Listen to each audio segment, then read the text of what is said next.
Hello everyone, welcome to my YouTube channel. I hope you all are doing well. I am going to discuss direct and inverse proportions. This is a topic from class 8. If you like my video, please do subscribe my channel.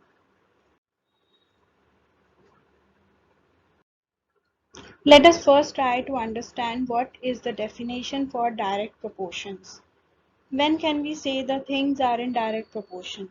See, two quantities x and y are said to be in direct proportion if they increase or decrease together in such a manner that their ratio remains constant. So that means if one thing is increasing, then others should also increase. If x is increasing, then y should also increase. And if x is decreasing, then y should also decrease. That is, whatever action is happening to first, same should happen to second. And one more thing, in order to remember, you can see here D is for direct and D for is division. So division remains constant. Now see the symbol for writing x and y in direct proportion. It is this one. We will write like x directly proportional to y. So here in this mathematical form, we can write it like x directly proportional to y like this.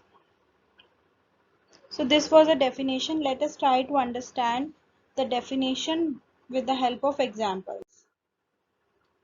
So the first example is circumference of a circle is directly proportional to its diameter. As C by D. C by D. What is the value of C by D? It is every time pi. Because C is 2 pi r.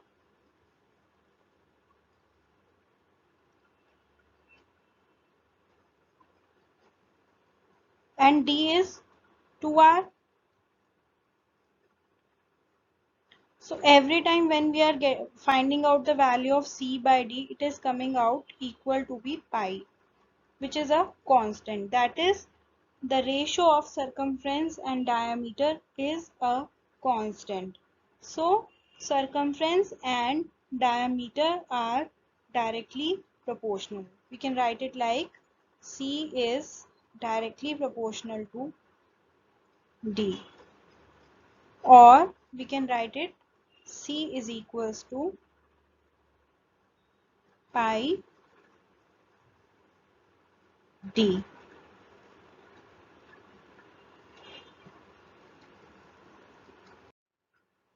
Next example is wages and hours.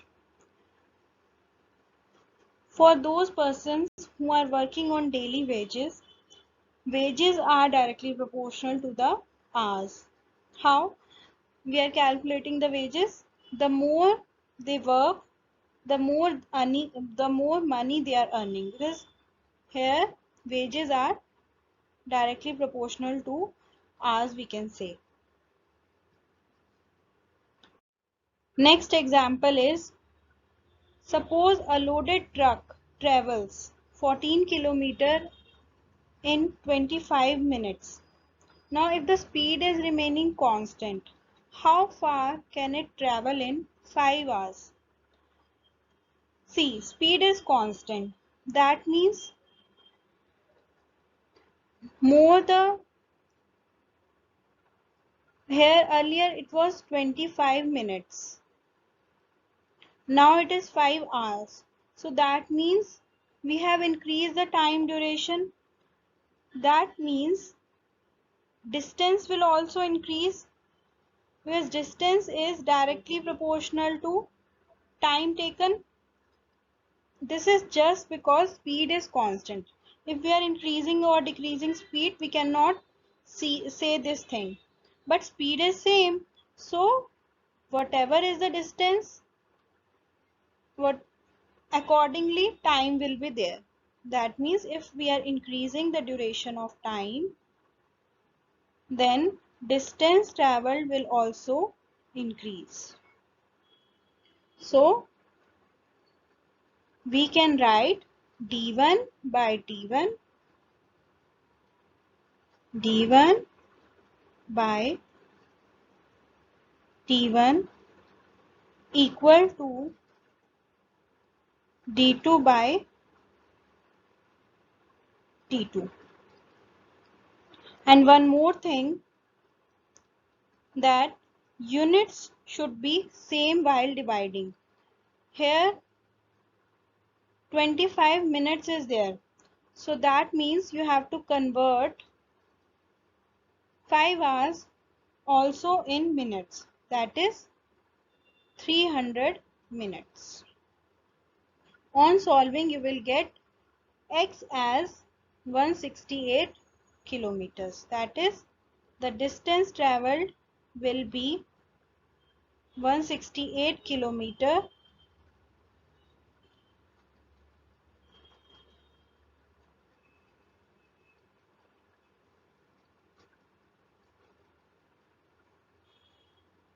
in 5 hours of duration.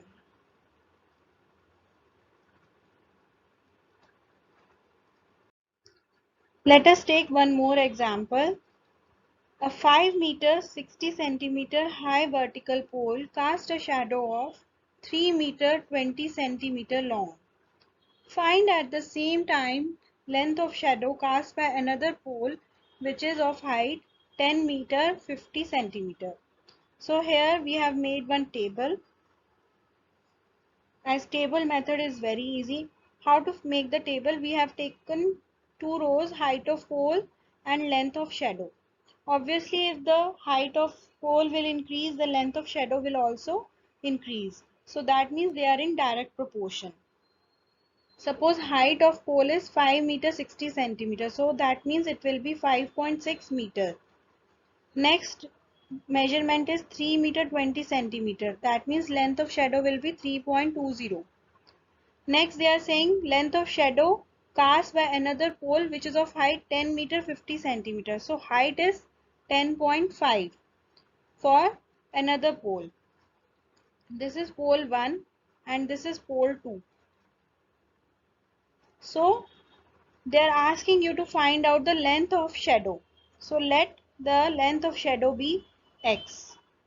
So that means 5.6 divided by 3.2 will give you 10.5 divided by x. Now on solving, we are getting x as 6 meters. That means the length of shadow of another pole will be 6 meters.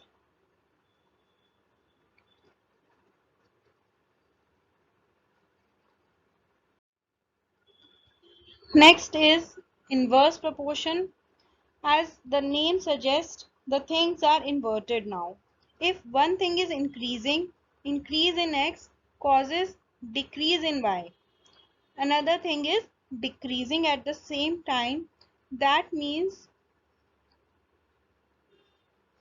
and vice versa, if one is increasing, other will decrease, or if one is decreasing, other will increase. And in mathematical terms, we can say x, y is constant. Earlier we were having x by y is equals to constant. Now we will have x, y is equals to constant. If we have two things, then we will write x1, y1 equal to x2, y2. Now let us take examples for better understanding. First example is for speed and travel time. If you are increasing speed of your vehicle, then obviously you will take less time to travel a certain distance. So if the speed is increased, travel time will decrease and vice versa. Next example is time is inversely proportional to men. How? Suppose you want to build a wall, then if only one person is doing this task, then obviously it will take more time. Now if you add more members for doing the same task, then you will require less time to complete that task. So if you are increasing this manpower, then time required will decrease. So these are inversely proportional. Next example is, suppose in a scout camp there is food provision for 300 cadets for 42 days. If 50 more persons are added to the camp or they are joining the camp, find for how many days will the provision last. So again here, as we are increasing the person, so food provision will be now less. So they are inversely, more the person, sooner the provision will exhaust. So they are inversely proportional. So we are going to write x1 y1 is equals to x2 y2.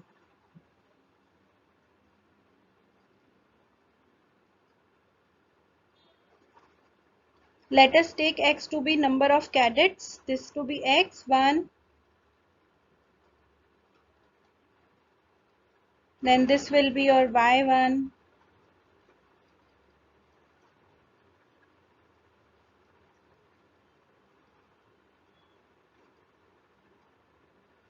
then 50 more persons are added, that means now 300 plus 50 will be your x2 and this will be your y2, which we have let as a number of days. So on solving we are getting y2 as 36 days. So the major difference is that in direct proportion we were dividing mathematically and writing the things, and here we are multiplying. I hope you like the video. Thank you so much for watching the video.